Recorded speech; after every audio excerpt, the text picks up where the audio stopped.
Hey friends, I'm Beck and thank you so much for clicking on today's video. I am sharing with you my top 5 tips on how I have established my milk supply this time round feeding my newborn son. So if you like the sound of this video, please give it a big thumbs up. It really does support my channel. Don't forget to hit subscribe and tap the bell so you get notified when I upload next. If this is our first time meeting, thank you so much for clicking on this video and supporting our channel. It means the world to me. My name is Beck and I am a third-time mom to a little son named Phineas.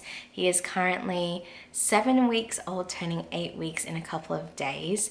And this has been my best breastfeeding journey so far. And I feel like every child that I have breastfed, I have learnt new things. And the more that I speak to other moms, the more that I'm also gaining an understanding of what needs to be done. Even this time around when I was in hospital in that first week after giving birth to Finn, I was asking the lactation consultants and midwives a whole heap of questions because I really wanted my breastfeeding journey to be successful.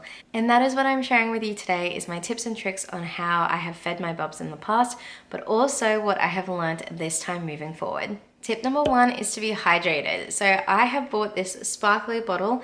It contains 500 mils of water. I have found having something that I love to drink out of really helps me to drink enough water throughout the day. I know that if I drink 2 cups of it, I've had a liter of water. For me personally, I try and drink a cup of water while I'm feeding and then drink a cup of water after I've fed. So that way I've had a liter of water within that time frame. This is the only way I can keep up my water. I'm not exactly a thirsty breastfeeder.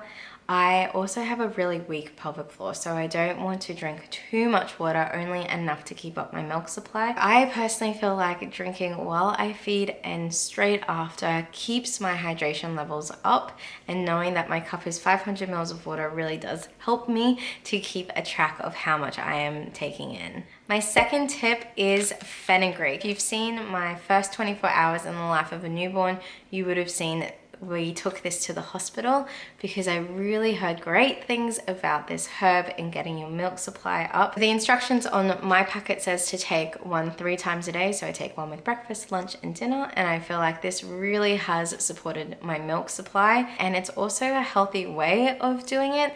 I feel like sometimes some of the suggestions like lactation cookies, which I'll share next, there is that element of carbs and sugars and all the other things that go into the batter that aren't as holistic as a herb. So I definitely recommend doing fenugreek and having that as your constant support if you are needing that boost. And this leads me into my third tip, which is lactation cookies.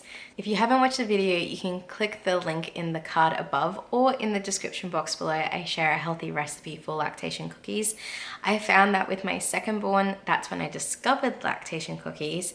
I put on a whole heap of weight because of the amount of sugar that goes into it.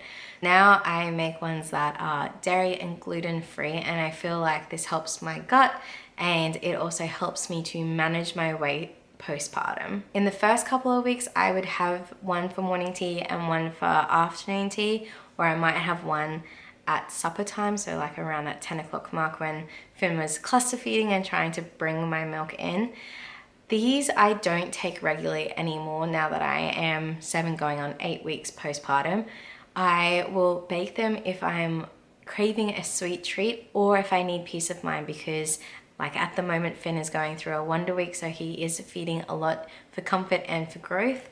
I've made a batch because I want something that brings me happiness because of the chocolate, but also knowing that it has a dual purpose because it's going to boost my milk supply and keep Finn happy as well. I recommend lactation cookies are a good supplement that you introduce and take out when needed. Which leads me to my fourth tip, which is a silicone breast pump. And you can see here I've caught a feed recently. I have had such great success because of this breast pump, and I wish I had known about it with my 2 previous breastfeeding journeys. This is such a peace of mind. I fed Finn and caught this on one side, and it's just the letdowns, and I was able to catch 70 mils, which is fantastic. And it makes me so happy to know that I have this spare milk, especially in that cluster feeding time of the afternoon where things get really crazy in our household, I can take this out of the fridge, heat it up with some hot water in a bottle and feed it to him, and that just gives me a bit of a break and keeps Finn happy as well. I know a really big brand is the Hucker brand. I personally just went to Baby Bunting and I bought the Pigeon brand because that was what was available. I found that it's doing its job and that I'm not really having any problems with it. I love the fact that this has a silicone suction cup where this one doesn't. So this really is good for the fact that when I put it down, it is stable and it's not going to spill, because whoever said don't cry over spilt milk was obviously not a breastfeeding mum. Question of the day, would you like to see a how to use your silicone pump? Because I watched videos to figure out that I had been doing it wrong, and it's quite simple but really effective. So if you do, give this video a big thumbs up and comment below saying that you'd like to see a demonstration of how to use the silicone pump. I'll be using a balloon to show you the suction and how to put it on properly to make sure that you are getting the most out of your letdowns. The final piece of equipment that I would highly recommend you getting is some reusable cups. Now, this is the Avent brand. I love it because it has the markings down the side so you know how much is in there, and it has a screw-on lid. Once I finish breastfeeding, this also doubles up because I store my purees in there when I'm introducing their first foods. So this, if you want bang for your buck, I highly recommend getting some reusable containers. They're also really great to stack in the freezer. Yes, they're not as compact as the pouches. I don't have an amazing overabundant supply of milk. I have enough where this works for me.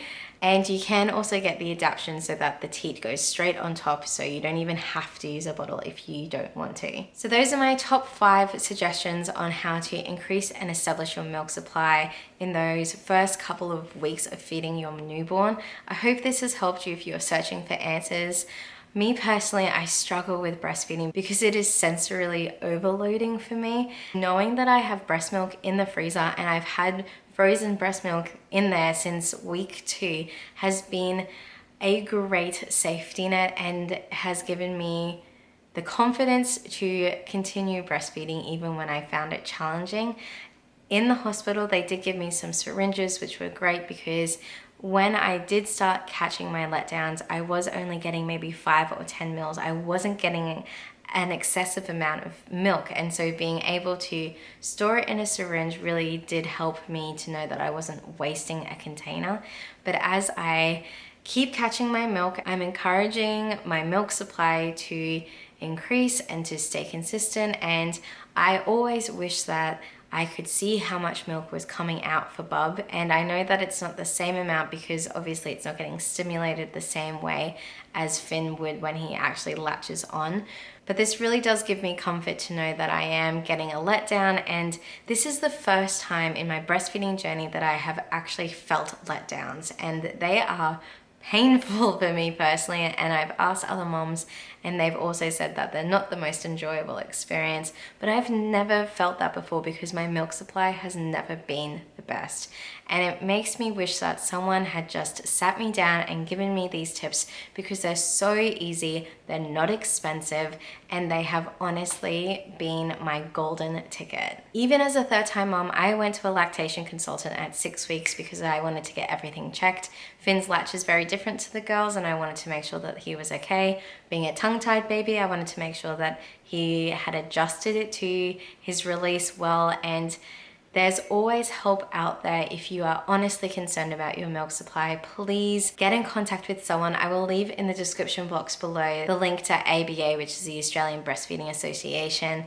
They have given me so much good information over the last 2 breastfeeding journeys, and I'm sure I'll be calling them in this breastfeeding journey as well. If there's a tip for breastfeeding that has worked for you, I would love to hear it because my journey is not perfect, and these are just 5 things that I have found that has helped me this time around. So please comment your tips down below. I would love to hear them because this parenting gig doesn't come with a rule book. We only have each other. And if you have enjoyed this video, please give it a big thumbs up. It really does support my channel. Don't forget to hit subscribe and tap the bell so you get notified when I upload next. And I'll see you in my next video.